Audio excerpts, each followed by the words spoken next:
11 बजे घर से वो टिफिन लेके इधर स्कूल में दाखिल हुई है। वो आदमी जो आया है, औरत आई है, वो कैमरे में आ गए हैं। ठीक है, कैमरा चेक किया, हमारे मोहल्ले में कैमरा लगा हुआ है, वो चेक किया है। वो उधर खड़ा करके मोटरसाइकिल को साफ करता रहा है। औरत इधर आई है, बाद में वो मोटरसाइकिल लेके कॉलेज के पास आ गया स्कूल के। इन्हें स्कूल वाले मैनू खबर दी है कि बच्चे ਤੁਹਾਡੇ नहीं घर पहुंचे। मैं नहीं पहुंचे। बाद च मैं फिर फोन कराया हैडमास्टर को 1-5 ਤੇ ਕਾਲ ਕਰਵਾਈ ਹੈ। ਮੈਂ ਕਿਹਾ ਭਾਜੀ ਤੁਹਾਡੇ ਦਰਵਾਜ਼ੇ ਅੱਗੋਂ ਬੱਚੇ ਮੇਰੇ ਗਾਇਬ ਹੁੰਦੇ ਨੇ, ਮੇਰੇ ਦਰਵਾਜ਼ੇ ਤੱਕ ਪਹੁੰਚੇ ਹੀ ਨਹੀਂ। ਕਿੰਨੇ ਵਜੇ ਤੁਹਾਨੂੰ ਆਈ? ਇਹ ਖਬਰ ਮੈਨੂੰ ਮਿਲੀ ਹੈ ਜੀ 2 ਵਜੇ। ਪੁਲਿਸ ਵਾਲੇ ਆਏ ਨੇ ਤਾਂ ਉਹਨਾਂ ਕਿਹਾ ਜੀ ਇਹ ਪਰਚਾ ਨਹੀਂ ਹੋ ਸਕਦਾ ਇਸ ਤਰ੍ਹਾਂ। ਕਿਉਂ ਨਹੀਂ ਹੋ ਸਕਦਾ? ਉਹਦੀ ਵਾਲਦਾ ਲੈ ਗਈ ਸੀ ਕਿ ਸਾਨੂੰ ਪਤਾ ਨਹੀਂ ਵਾਲਦਾ ਲੈ ਗਈ ਹੈ ਜਾਂ ਕੋਈ ਹੋਰ ਲੈ ਗਿਆ, ਜਾਂ ਤਾਂ ਕੋਈ ਸਾਨੂੰ ਪਤਾ ਲੱਗ ਜਾਣਾ। ਭੈਣ ਨੂੰ ਪੁੱਛਣਾ, ਉਹ ਵੀ ਕਹਿੰਦੀ ਸਾਨੂੰ ਨਹੀਂ ਪਤਾ ਹੈ। ਉਹਨਾਂ ਨੂੰ ਕਿਹਾ, ਉਹਨਾਂ ਨੇ ਕਿ ਸਾਨੂੰ ਪਤਾ ਤੁਸੀਂ ਕਰੋ। ਹੁਣ ਪੁਲਿਸ ਵਾਲੇ ਕੇਸ ਵੀ ਨਹੀਂ ਲੈ ਰਹੇ? ਹਾਂ, ਉਹ ਵੀ ਨਹੀਂ ਕੇਸ ਲੈ ਰਹੇ। ਕਹਿੰਦੇ ਨੇ ਕਿ ਮਾਂ ਲੈ ਗਈ। ਮਾਂ ਲੈ ਗਈ ਹੈ ਜੀ। ਅਗਰ ਉਹਨਾਂ ਦੀ ਮਾਂ ਨਾ ਲੈ ਕੇ ਗਈ ਹੋਈ ਤੇ ਬੱਚੇ ਅੱਲਾ ਨਾ ਕਰੇ ਉਹ ਨਾਲੇ ਚੋਂ ਲਾਸ਼ਾਂ ਮਿਲਣ ਫਿਰ ਇਹਦੇ ਜ਼ਿੰਮੇਵਾਰ ਭਾਜੀ ਉਹ ਜਿਹੜੇ ਮੁਲਾਜ਼ਮ ਆਏ ਉਹ ਹੀ ਹੋ ਸਕਦੇ ਨੇ। ਕਿ ਭਾਜੀ ਜਦੋਂ ਅਸੀਂ ਉਹਨਾਂ ਨੂੰ ਆਖਦੇ ਆ ਕਿ ਉਹਨਾਂ ਕਿਹਾ नहीं जी मां लगी तो ਤੁਹਾਡੀ FIR नहीं हो सकती। अस्सलाम वालेकुम नाज़रीन, आपका मेज़बान साइम राजपूत और आप देख रहे हैं पब्लिक पॉइंट न्यूज़। नाज़रीन, आपने वो खबर सुनी होगी कि शादबाग के इलाके से 2 बच्चे जो हैं वो अगवा कर लिए गए हैं, लेकिन ये नहीं पता कि गवाहकार कौन है और किन्होंने किए हैं। लेकिन इस स्कूल के बाहर आज मौजूद हैं। बच्चे सुबह स्कूल में आते हैं, लेकिन छुट्टी टाइम अगर आप वीडियो में देखें तो स्क्रीन पर वो वीडियो भी चल रही है कि जहाँ पर एक बुरखे वाली खातून और एक मर्द जो है वो मोटरसाइकिल पे आते हैं और वो दोनों बच्चों को यहाँ से लेके चले जाते हैं बआसानी के साथ। लेकिन माँ बाप का ये हालात हैं कि उनको पता भी नहीं चलता और उनका घर यहाँ से थोड़ा सा दूर है। लेकिन आप ये नाहली देखें कि यहाँ पर अननोन बंदा बाइक लगाता है और सरकारी स्कूल के बाहर से 2 बच्चों को अगवा कर लिया जाता है। अभी तक FIR नहीं हुई। सुबह से लेके अभी तक ना पुलिस वालों ने कुछ कहा है। आए उनकी फैमिली हमारे साथ मौजूद है, उनसे बात करते हैं और जानते हैं। आजे जी, अस्सलाम वालेकुम। वालेकुम सलाम जी। क्या हाल है? ठीक ठाक, शुक्र अल्लाह। की लगते बच्चे? दादा लगना मैं। दादे लगते? हाँ जी। तो बच्चे ने कितने बजे छड़िया? 11 बजे घर से वो टिफिन लेके इधर स्कूल में दाखिल हुई है। वो आदमी जो आया है, औरत आई है, वो कैमरे में आ गए हैं। ठीक है, कैमरा चेक किया, हमारे मोहल्ले में कैमरा लगा हुआ है, वो चेक किया है।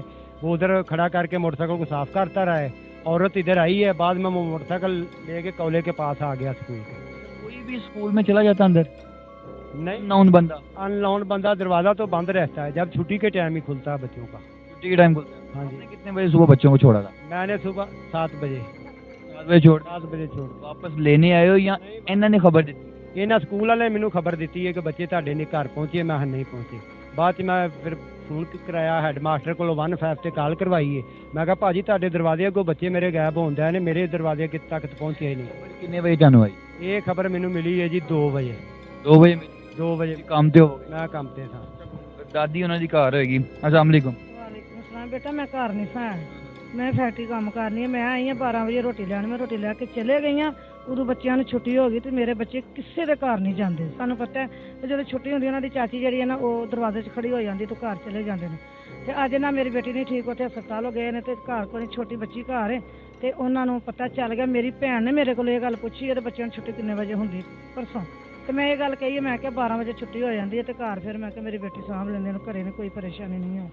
ਤੇ ਅੱਜ ਉਹਨਾਂ ਨੇ ਇਹ ਕੰਮ ਕੀਤਾ ਤੇ ਆਣ ਕੇ ਬੱਚੇ ਗਵਾ ਕਰ ਦਿੱਤੇ। ਇਹ ਪਿੱਛੇ ਉਹ ਕਿੰਨੇ ਵਜੇ ਘਰ ਪਹੁੰਚ ਜਾਂਦੇ? ਉਹ 12 ਵਜੇ ਤੇ 10 ਮਿੰਟ ਹੋਣ 20 ਮਿੰਟ ਹੋਣ ਘਰ ਚਲੇ ਜਾਂਦੇ। 12 ਵਜੇ ਉਹਨਾਂ ਨੂੰ ਛੁੱਟੀ ਹੋ ਜਾਂਦੀ ਹੈ। ਅੱਜ ਕਿੰਨੇ ਵਜੇ ਤੁਸੀਂ ਆ ਕੇ ਸਿਕਿਉਰਿਟੀ ਗਾਰਡ ਨੂੰ ਪੁੱਛਿਆ? 5 ਵਜ ਕੇ 12 ਵਜੇ ਤੇ 20-25 ਮਿੰਟਾਂ ਦੇ ਡੀਕ ਕਿ ਮੇਰੀ ਧੀ ਤੇ ਫੇਰ ਆਈ ਪੁੱਛਣ ਵਾਸਤੇ ਤਾਂ ਉਹਨੇ ਕਿ ਬੱਚੇ ਚਲੇ ਗਏ ਨੇ। ਫਿਰ ਮਾਸਟਰ ਦੇ ਨੰਬਰ ਤੋਂ ਉਹਨੇ ਆਪਣੇ ਬਾਪ ਨੂੰ ਫੋਨ ਕੀਤਾ ਤੇ ਫਿਰ ਘਰ ਆਇਆ ਤੇ ਫਿਰ ਅਸੀਂ ਭੱਜੋ ਨੱਸੀ ਕੀਤੀ। ਪੁਲਿਸ ਵਾਲੇ ਆਏ ਨੇ ਤਾਂ ਉਹਨੇ ਕਿਹਾ ਜੀ ਇਹ ਪਰਚਾ ਨਹੀਂ ਹੋ ਸਕਦਾ ਇਸ ਤਰ੍ਹਾਂ। ਕਿਉਂ ਨਹੀਂ ਹੋ ਸਕਦਾ? ਉਹਦੀ ਵਾਲਦਾ ਲੈ ਗਈ ਸੀ ਕਿ ਸਾਨੂੰ ਪਤਾ ਨਹੀਂ ਵਾਲਦਾ ਲੈ ਗਈ ਹੈ ਜਾਂ ਕੋਈ ਹੋਰ ਲੈ ਗਿਆ, ਜਾਂ ਤਾਂ ਕੋਈ ਸਾਨੂੰ ਪਤਾ ਲੱਗ ਜਾਣਾ। ਭੈਣ ਨੂੰ ਪੁੱਛਣਾ, ਉਹ ਵੀ ਕਹਿੰਦੀ ਸਾਨੂੰ ਨਹੀਂ ਪਤਾ ਹੈ। ਉਹਨਾਂ ਨੂੰ ਕਿਹਾ, ਉਹਨਾਂ ਨੇ ਕਿ ਸਾਨੂੰ ਪਤਾ ਤੁਸੀਂ ਕਰੋ।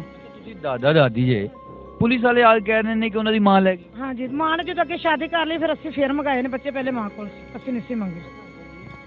ਤੁਸੀਂ ਕਹਿ ਰਹੇ ਹੋ ਮੈਨੂੰ ਪਤਾ ਨਹੀਂ ਹੈ ਕਿ ਬੱਚੇ ਕੌਣ ਲੈ ਗਿਆ, ਪੁਲਿਸ ਵਾਲੇ ਕਹਿ ਰਹੇ ਉਹਨਾਂ ਦੀ ਮਾਂ ਲੈ ਗਈ। ਇਹ ਉਹ ਵੀਡੀਓ ਦੇ ਵਿੱਚ ਭਾਜੀ ਜਿਹੜੀ ਵੀਡੀਓ ਵੇਖੀ ਹੈ ਨਾ ਅਸਾਂ, ਉਹ ਵੀਡੀਓ ਦੇ ਵਿੱਚ ਉਹ ਇਹ ਮੇਰੇ ਨਾਲ ਦੀ ਨੇ ਇਹ ਗੱਲ ਕਹੀ है कि चोर मेरी नो दी, अगो कोई कन्फर्म नहीं, सानू तेरा नहीं। नाज़रीन, स्क्रीन पे चल रही है, औरत ने बुरखा डाला हुआ है और मर्द जो है वो बाइक पर यहाँ पे आके खड़ा होता है और अपनी बाइक साफ कर रहा है। आप स्क्रीन पे वो वीडियो चल रही है स्कूल की, वो भी आप देखें। लेकिन अंकल जी ਐਵੇਂ कहता तुसी या ਤੁਹਾਡੇ ਘਰ ਵਾਲਿਆਂ ਨੇ? क्या मैं नहीं किया, मेरी बेगम ने कहा जी मेरी नो दी टोर लगती है। अगर ते ਉਹਦੀ ਮਾਂ ਲੈ ਗਈ ਹੈ ਤੇ ਫਿਰ ਠੀਕ ਨਹੀਂ? नहीं ठीक नहीं भाजी, ਉਹਨੇ ਅੱਗੇ ਨਿਕਾਹ ਕਰ ਲਿਆ, ਅੱਗੋਂ ਬੱਚਾ ਹੋਰ ਜੰਮ ਲਿਆ ਹੈ। ਬੱਚਿਆਂ ਨੂੰ ਫਿਰ ਕੀ ਕਰੇ? ਬੱਚਿਆਂ ਨੂੰ ਅਸੀਂ ਸਾਂਭਣ ਦੇ ਆ ਉਦੋਂ ਦੇ। ਅੰਕਲ ਜੀ ਤੁਸੀਂ ਕਹਿ ਦਿੱਤਾ ਜਾਂ ਇਹਨਾਂ ਨੇ ਕਹਿ ਦਿੱਤਾ کہ میری ਨੂੰਹ ਵਰਗੀ ਢੋ ਰਹੀ ਉਹਦੀ ਠੀਕ ਹੈ ਹੁਣ ਪੁਲਿਸ ਵਾਲੇ ਕੇਸ ਵੀ ਨਹੀਂ ਲੈ ਰਹੇ ਹਾਂ ਉਹ ਵੀ ਨਹੀਂ ਕੇਸ ਲੈ ਰਹੇ, ਕਹਿੰਦੇ ਨੇ ਕਿ ਮਾਂ ਲੈ ਗਈ ਮਾਂ ਲੈ ਗਈ ਹੈ ਜੀ। ਅਗਰ ਉਹਨਾਂ ਦੀ ਮਾਂ ਨਾ ਲੈ ਕੇ ਗਈ ਹੋਈ ਤੇ ਬੱਚੇ ਅੱਲਾ ਨਾ ਕਰੇ ਉਹ ਨਾਲੇ ਚੋਂ ਲਾਸ਼ਾਂ ਮਿਲਣ ਫਿਰ ਇਹਦੇ ਜ਼ਿੰਮੇਵਾਰ ਭਾਜੀ ਉਹ ਜਿਹੜੇ ਮੁਲਾਜ਼ਮ ਆਏ ਉਹ ਹੀ ਹੋ ਸਕਦੇ ਨੇ ਕਿ ਭਾਜੀ ਜਦੋਂ ਅਸੀਂ ਉਹਨਾਂ ਨੂੰ ਆਖਣ ਦੇ ਆ ਕਿ ਉਹਨਾਂ ਕਿਹਾ ਨਹੀਂ ਜੀ ਮਾਂ ਲੈ ਗਈ ਤੇ ਤੁਹਾਡੀ FIR ਨਹੀਂ ਹੋ ਸਕਦੀ। ये तो आप लोगों ने कहा ना हाँ ये जी, ये तो- दादी ने कहा है, मैंने नहीं बोला। तो दादी हो हाँ दादी है, उसने बोला। माँ जी आपको कैसे कन्फर्म है कि वो उनकी माँ थी? ਮੈਂ ਸਿਰਫ ਜਦੋਂ ਤੇਜ਼ ਤੁਰ ਕੇ ਜਾਂਦੀ ਪਈ ਹੈ ਨਾ ਤੇ ਮੈਂ ਕਿਹਾ ਜਿਹੜਾ ਕੋਈ ਗੈਰ ਹੋਵੇ ਨਾ ਉਹ ਸਕੂਨ ਤੋਂ ਹੰਬਲਣਾ ਜਾਂਦਾ ਤੇ ਮੈਂ ਕਿਹਾ ਤੇਜ਼ ਤੁਰੀ ਜਾਂਦੀ ਤੇ ਲੱਗਦੀ ਮੈਂ ਕਿਹਾ ਮੇਰੀ ਨੂੰਹ ਹੀ ਹੈ, ਉਹਨਾਂ ਦੀ ਮਾਂ ਹੀ ਬੱਚਿਆਂ ਦੀ ਲੱਗਦੀ ਹੈ।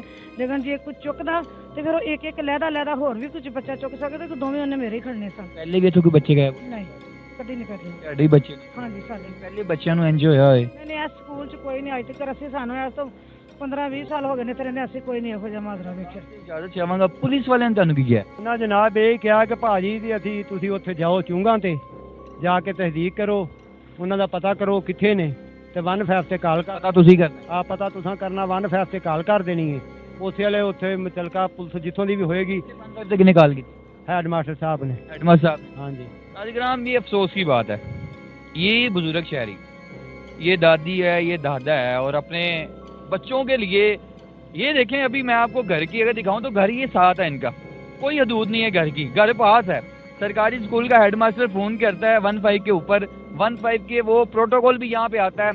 सरकारी स्कूल पुलिस वाले भी सरकारी, लेकिन अभी जो टाइम हो चुका है वो 7 साढ़े 7 बजे का टाइम हो चुका है, लेकिन नाज़रीन कराम अभी तक FIR नहीं कटी, अभी तक दरखास्त वगैरह कोई नहीं आते सी थाने आओ जी दरखास्त लिखाओ, लेकिन तू पहला इन्होंने चुंगा ते भेज दे। यानी कि बुजुर्गों को ये कहा गया, IG पंजाब साहब बुजुर्गों को ये पुलिस ने कह दिया कि आप पहले बच्चों की माँ के घर जाएं, वहाँ जाके आप खुद पता लगवाएं कि वो बच्चे उनके घर हैं कि नहीं हैं। सवालिया निशान ये खड़ा होता है बच्चे माँ ले गई या बाप ले गई, ये अदारे का काम है कि वो कन्फर्म करें इनको, ताकि ये जो टैक्स देते हैं ये बेचारे गरीब लोग वो बेचारे किधर जाएंगे। अगर माँ के घर बच्चे नहीं होते तो अल्लाह जाने फिर कौन ले गया, कल को कोई और आके यहाँ से ले जाएगा। तो पुलिस वालों ने आकर अब माँ जी ने अगर कह दिया तो आपको कंफर्म करना चाहिए था। लेकिन आज ग्राम इंसाफ की अपील ये रखते हैं और ये एक गरीब तकबे से हैं, लेकिन आपसे गुजारिश ये की जाती है इस वीडियो को आपने ज़्यादा से ज़्यादा शेयर करना है। IG पंजाब साहब आपसे गुजारिश की जाती है जब 15 पे कॉल होती है तो पुलिस वाले आएँ तो इन लोगों के साथ आकर ऐसा सलूक क्यों? खुद ही अगर हमने ये करना है तो 15 पे कॉल भी हमारी बनती नहीं है। अपना ख्याल रखें, अपने मेज़बान को इजाज़त दें। अल्लाह हाफिज़।